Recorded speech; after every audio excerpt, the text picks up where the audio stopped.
of the Dallas County Historical Foundation.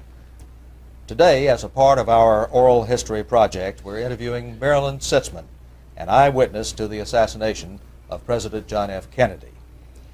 First, Ms. Sitzman, I'll call you Marilyn if you don't mind. Thank you for agreeing to this interview. For the record, please give us your full name and your date and place of birth. It's Marilyn Sitzman, December 14th, 1939, Lafayette, Colorado. To establish how you came to be in Dealey Plaza on the day of President Kennedy's visit, tell us what your employment was back there in that year. I worked for Jennifer of Dallas, which was owned by Mr. Abraham Zapruder and Irwin Schwartz. And I was employed there as the secretary for the Jennifer of Dallas, and also I did the receptionist work.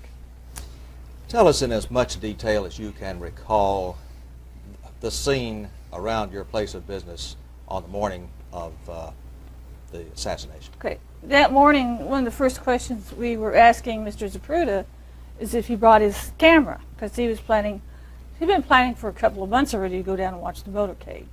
And he didn't bring his camera. So his assistant, Lillian, and I persuaded him to go get his camera, that he needed to take these pictures for his grandsons and for his children and etc. And we knew he really wanted to take the pictures anyway. So about 10 o'clock we convinced him to go home and get his camera. Now personally, I had not planned on watching the motorcade. When they closed for the motorcade, I was going to go down to the bank and open me a bank account. And so we closed up and I walked down, it was about 5 blocks in the opposite direction.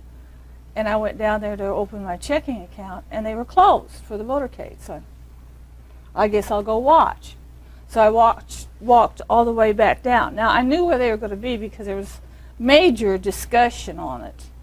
About the route? About where they were going to be. Oh, I see. You mean Mr. Zapruder? Mr. Zapruder, yeah. Who else from the office was there? A couple other office people that were there. And Lillian stayed at the office, and the rest of us all wanted, they wanted to go down and watch, and they all decided on the Dealey Plaza.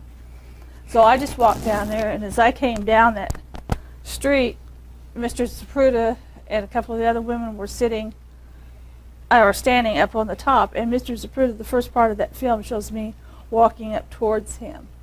And I got up there, he turned off the camera, and we're talking about, well, where can he stand? Because by this time there was quite a few people gathering.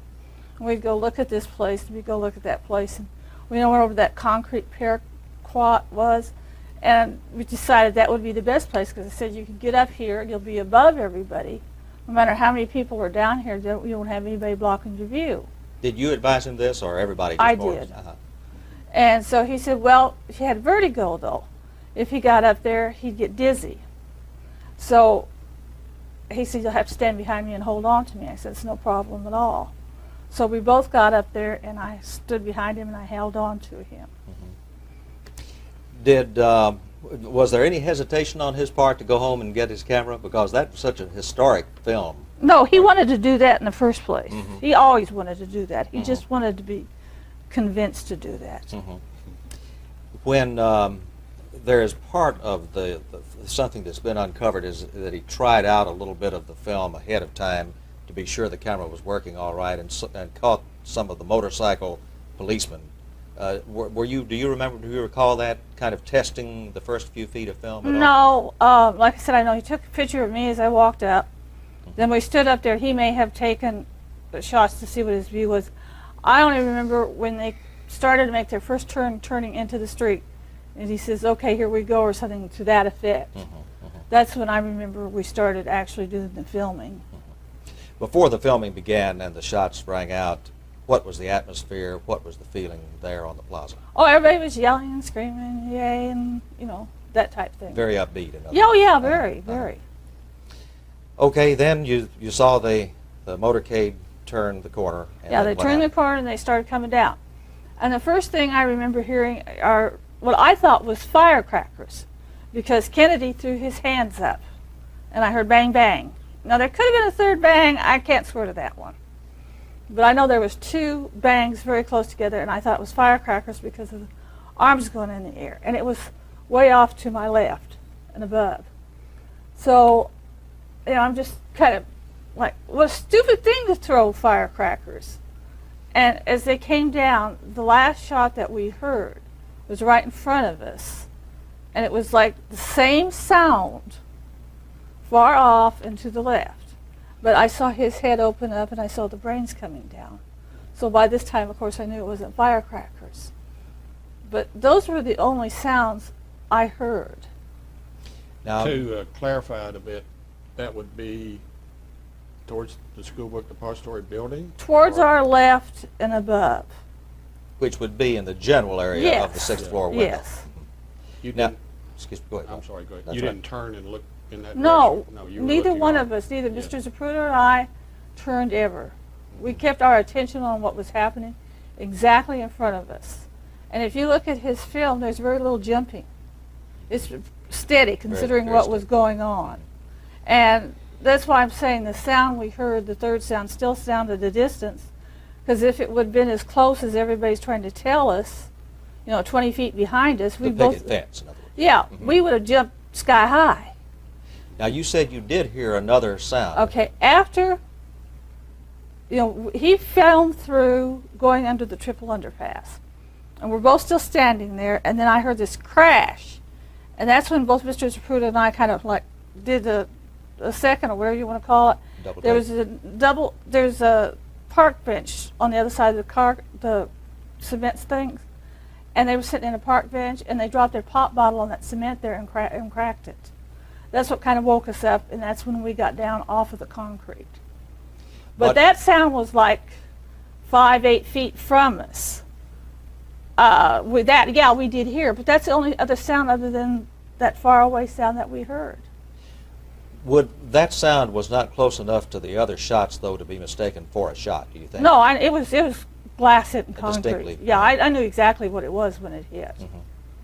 What is your analysis of the possibility of a second gunman being behind that picket fence? Well, after looking at the film and doing a lot of reading and etc., I would say there's a very good possibility there was somebody back there, but they had a silencer.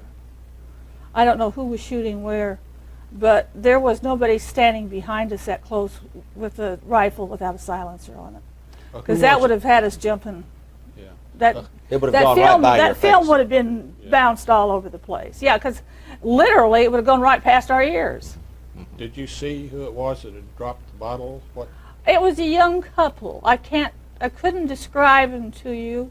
It was a young couple, I would say late teens, and they had a brown sack and the Like pop they had their bottle. lunch? Yeah, Yeah. they were out there eating their lunch.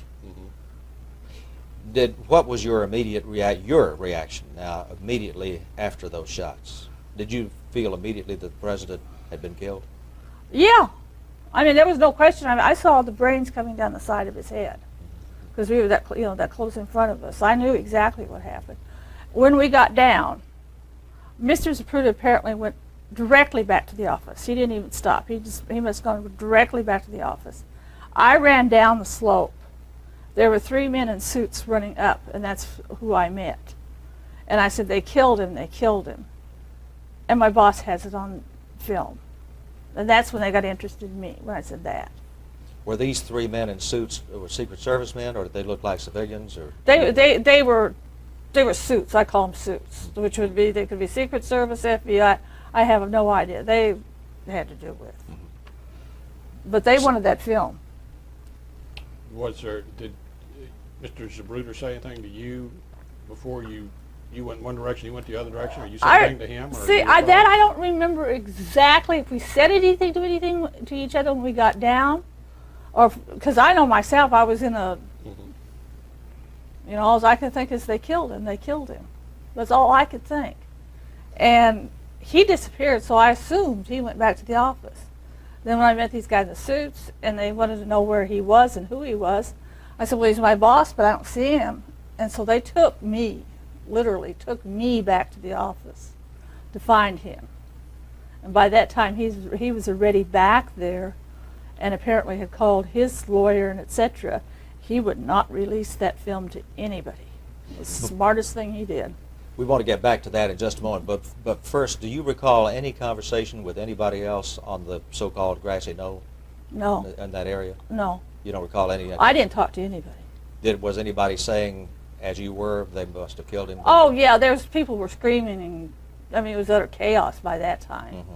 But the first thing I can remember is after that pothole hit, and I looked down at the surrounding. Everybody was laying flat on the ground almost.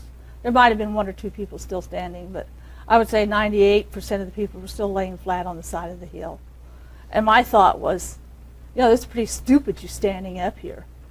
You know, Mr. Yourself. Z, yeah, that's what I was saying to myself. Here's Mr. Zapruder and I. Everybody else is laying down flat, and these shots are flying. Everybody else has, you know, got a better idea. We were kind of stupid. But, I mean, it's amazing how steady he was on that film. That's why I still go on. They had to have silencers because there's no jarring. If there was a shot from the back, Yeah. from the picket fence. Okay, let's go back to, you went back to the office, and then what happened? Well, like I said, they tried to get the film, but he was in the inner office, and they wouldn't let him in. You mean Mr. Zapruder would not let them in?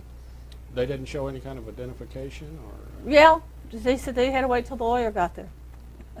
Or something to that effect, because nothing happened until he got his people in place. Who were the people he got in place? I would imagine it was his lawyer, and I remember I was kind of young then. I don't remember who these people were. You were in your Mr. 20s. Zapruder, yeah, Yeah. yes. Okay, so the negotiations began with the advice of his lawyer then, as far as the film was concerned. I'm sure. Do you know I wasn't involved on that. Do you know what transpired? I have no idea. Absolutely none. All I know is eventually they all left the office, went over to FBI agency. They got the films. Eastman Kodak developed the films. Mr. Zapruder got the original back, and we saw the original the next morning. Did Mr. Zapruder stay right with that film as it was, He stayed with the film. even at the Eastman Kodak? I think so. development? Uh-huh. You don't know when the negotiations began with Time or Life magazine? No, Time Inc.? no. No, that you'd have to talk to his son Henry, or, you know, because I was not involved in that. Was his son involved in it, in the negotiations, do you recall, or did, I'm sure No, he would- because he was in Washington, D.C., but I'm sure he would know what all happened. You don't know what the final figure was? No, that Life and I magazine- never felt it was my business to ask.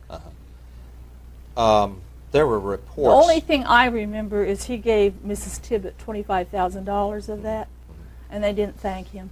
They didn't even send him a thank you note. No thank you note, no acknowledgement? No acknowledgement. That always bothered me. They never came back and said thank you, or that we have received your check? No. But he did get the endorsed check back? Yeah, And there was never any acknowledgement from the Tippett family at all? that I know of, because I know that was a thorn in his side. How would you describe, say, Mr. Zapruder, his personality? What kind of He's a man very was sweet he? person. He's fun to work with. He's a very family-orientated type place to work for. You don't have places like that you work for anymore. I mean, that's really Saturday Evening Post time. Because, you know, he got involved with everybody, and he was just a really nice person. And he loved his children and his grandchildren. And it was just a nice place to work. How to describe the office? So what kind of business was it, and describe the makeup of the office? Okay, was it small? It was small. We made junior dresses and a Mrs. line. Went out 5 lines a year. And basically there's Mr. Zapruder and Irwin Schwartz were partners. Irwin took care of most of the sales end of it, and hired the salesman and took care of that portion of it. Mr. Zapruder took care of, you know, everything else, doing the, you know, having the dresses made and everything. We had a factory there, and where they sewed the dresses. Plus, we sent some out, and then we sent a lot of piecework out too, because we got pretty good size, you know, medium size at best. But they did a good business, and it just. I don't remember how many people in the office. There was about 4 or 5 of us that worked in the office. Definitely itself. a small business. Yeah, it was small. You said he was an easygoing man. Did his personality change after he got probably the most famous film in the history of... No, unless you get him off on the subject. He was very emotional. Mr. Zapruder was a very, very emotional person. And when it came to the Kennedy assassination, he still He still got very emotional about it. About how long after the assassination of President Kennedy did Mr. Zapruder die? I've forgotten that. I think he died in 67 or 68. 4 or 5 years. Yeah. After, so. Yeah. Was there discussion back in the office from the other people who were with you that went out and witnessed what you witnessed? Did y'all talk about it? We talked about it a little bit, not too much, because Mr. Zapruder really, I really didn't like to talk to him about it because he'd get so emotional. And I did it. You said there were a couple of other people from the office. I mean, just... They didn't have much to say. Yeah. Everybody pretty much in general agreement about... Yeah.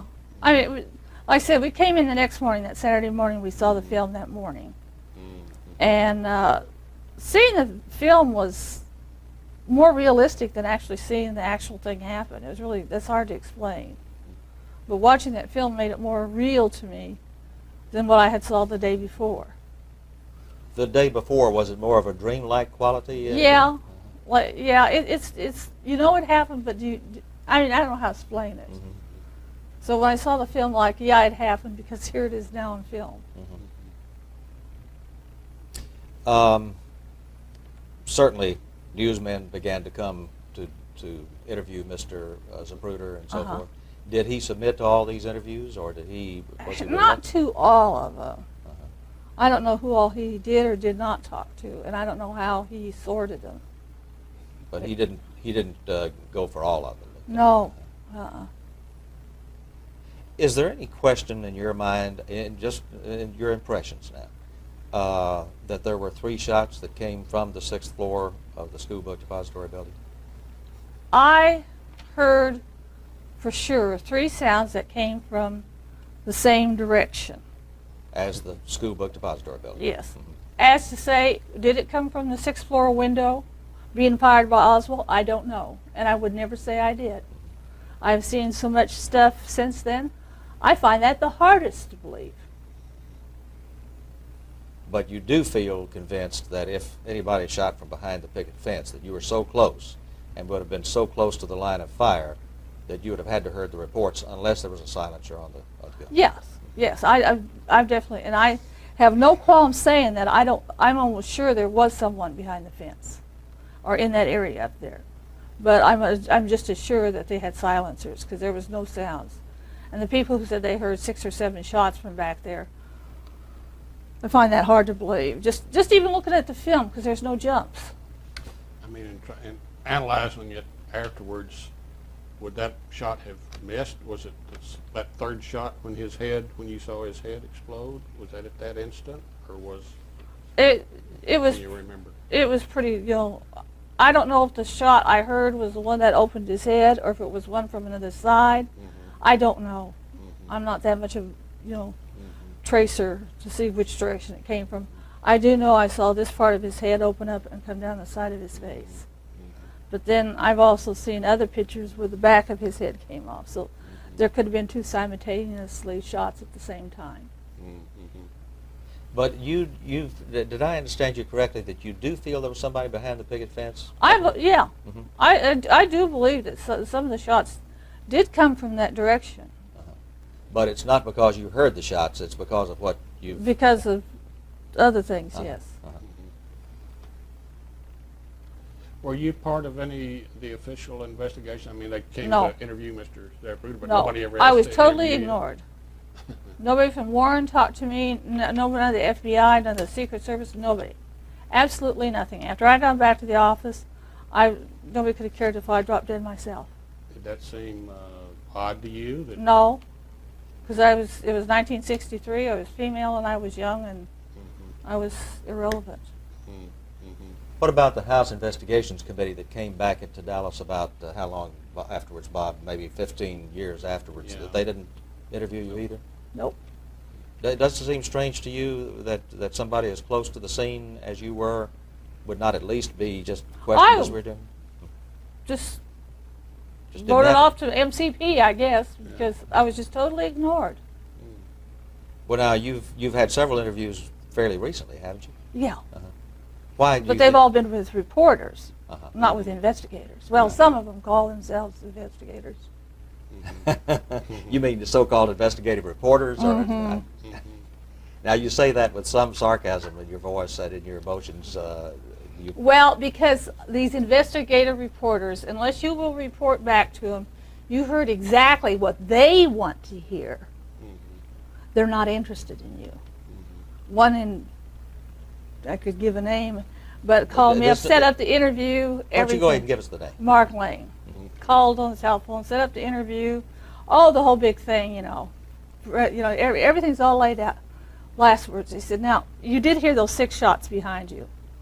I said, no, I never heard anything behind me. He said, oh, you know I never heard from that man again. And that was just less than a year ago. He was doing another reporting. But that's all he wanted to hear was he was going to have this, because there was a couple of the people who were on the other side of the street who said they heard and saw the shots from right behind us. That's all he wants to talk to. A lot of these they'll do that. They won't only hear their side of they don't want to hear a possibility of anything else, or what you really honestly saw or heard. Do you ever talk to any of the other people who were eyewitnesses to the assassination? Only if they're doing a show together or something like that, because I really never have gotten involved. Because I can't remember the lady's name. She was amazed because she had her little book out there with all of her pictures, and this is so-and-so, and you remember what she said? And I said, I don't know who any of those people are. She knew everybody's name that was on both sides of that hill. I'm like, I've got better things to do with my life. I mean, some of these people just got totally involved in the whole thing. This is all they cared about.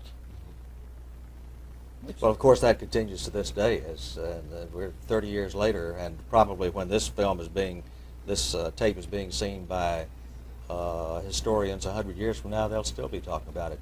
Aren't you not impressed, but doesn't it, the fact that you're part of history, doesn't that mean something to you personally? Or? Yeah, people ask me that, but apparently it doesn't. I mean, my 15 minutes of, was the word? Oh, of fame? Yeah, I would have rather had it winning the lottery. Well, you said you'd really just kind of turned it off or didn't mention the people for years and years. Yeah, it was almost 20-some years or so. Because I just didn't want to sit around and talk about it. And since they didn't involve me with it, I just didn't involve myself with it. Well, you were quick to cooperate with us, and I very much appreciate it, as I said, and submit to this interview. Did you ever decline interviews? I've declined some of them, yes. And it just depends. I'm doing a lot more now because my health is not good. And I don't know how long I'm going to be here. So I figured if I have anything to say, I better say it now. With that in mind, at the close of these discussions, or near the end of the discussions, Bob, do you have anything before we ask for the... No, go ahead. We just leave it open and just say anything you want to say, anything you want to get the record straight on, anything where you might have been misquoted or anything like that, or just your views on the assassination in general. Well, there's a lot of things being said. I watched the movie JFK. I enjoyed that, but it got too bottled. Everybody who could be involved was involved, which after a while got comic book type thing. But there was a lot of stuff in there that was important and made a lot of sense. And I've read a lot of the books that they have, and a lot of it makes sense. And I've talked to some of the people who were involved in it, as far as like the doctor at Parkland. And there's some interesting things going around, and I don't think we'll ever know. And I don't think Oswald did it. You don't think he was involved at all, or you? I think he's just exactly what he said he was patsy. Because there's too many times when they show that gun it's a magic gun. It keeps changing. And that one bullet is hilarious. So The so-called pristine bullet? The magic bullet, Yes. the one that went 9 different directions. Yeah, sure. You know, there was a lot of fabrication, but they're not going to let us know. When you say they, you're speaking of The capital they with quotes. the CIA, the FBI, Whoever they were. If I knew the answer to that, then I'd probably be dead too. Okay, thank you very much, Ms. Sitzman.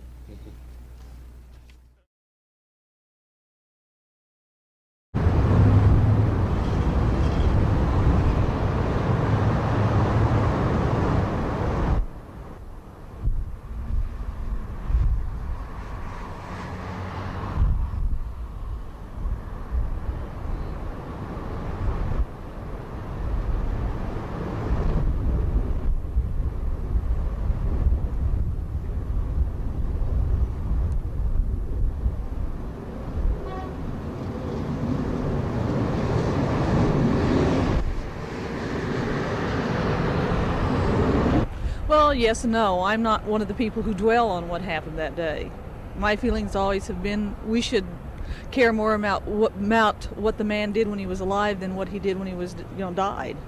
And yet you stood right here with Mr. Zapruder while he rolled his famous film. Yes. You were you shoulder to shoulder with him, right? We were standing up here. Can you tell me about what happened, where you were, and why you happened to be here, and what you saw? Well, Mr. Z wanted to take pictures of the motorcade, and he was down here filming. I walked up, and he said he wanted to stand up here and take pictures, and would I stand behind him and hold on to him, because he had a tendency to get dizzy on high places, especially looking through the camera lens. So he gets up here, and I stand behind him, and motorcade comes around the corner, and he's filming, and right up there at the first lamppost, it sounded like firecrackers, and the president throws his hands up, and I really thought it was firecrackers. It was like two firecrackers, right. Otherwise 2 shots, as far as I'm concerned. And I did not realize it was gunfire until the last bullet hit him right in front of us, and then there was no question because he was right in front of us, and we saw the bullet hit his head and his head explode. And you thought, my God, this can't be. Well, no, I didn't think anything, because your mind takes over at that time and you don't comprehend anything you're really seeing. It was mostly the next day when I saw the film when I actually realized what I had seen. Were you with Mr. Zapruder when he then looked at his own developed film and realized what he had? Oh, yeah. What was the feeling that he had then? I don't remember. I mean, I don't remember anybody else's feeling. I just remember mine. What did you think when you saw the film? Well, it was horrible. I only saw it that once, never cared to see it again. Something you've pretty much erased from your mind. That's right. You are sure you heard 2 shots. That's interesting. We've heard conflicting 2 shots reports. And then the 3rd shot. 2 shots and then the 3rd shot. Yeah. So a total of 3. Yeah. And you're very clear on that. Yeah. All from the same place, the same distance. The last shot sounded like a firecracker too, except it was right in front of us and I saw the damage it did. You're not one that believes that a shot came from another direction. No, especially the people who say it came from right back there. If it had been a high-power rifle that close behind us, both Mr. Z and I would have come completely off the colonnade from the sound. So you're sure it came from that window? Oh, yeah. I mean, not from the window. I don't know where it came from. But from that direction? It all came from over our left shoulder. Now, where it came from, what window, I don't know. Interesting that you'd rather review his life or think of his life, and I think that's a nice positive note that you put on the whole thing. And how do you remember John F. Kennedy today? You were so close at that moment. Oh, the October crisis, just before he came here, his Camelot speech, mostly his Camelot speech. As a good president, somebody you supported? Well, not necessarily. I mean, I didn't really I'm not a Democrat, but I thought he was a good president, and I thought he was closer to the people than some of the other presidents were, and I thought he brought something to the presidency. I don't care who they were, if they didn't like him, respect the office. He had something special. Sure, he was Camelot. I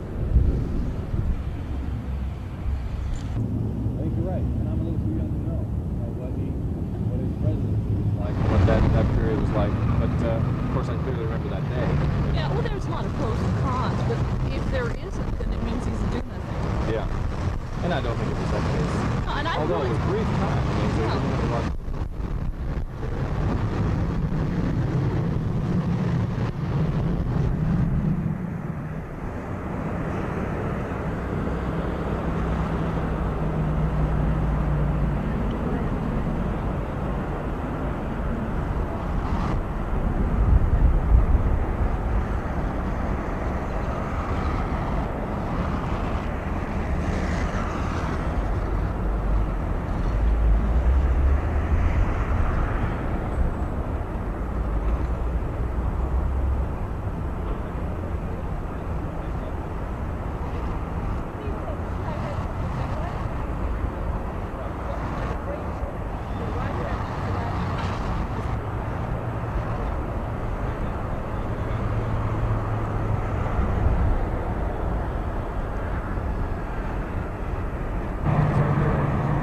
especially if something like that had fired, you would have been certainly the...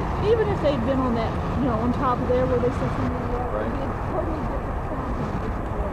Right. Because wind was pretty different. It was a windy day down there. It's not a mysterious whodunit to you. Oh, I don't know. I don't know. Yeah, other than, I'm sure I Oswald. don't know.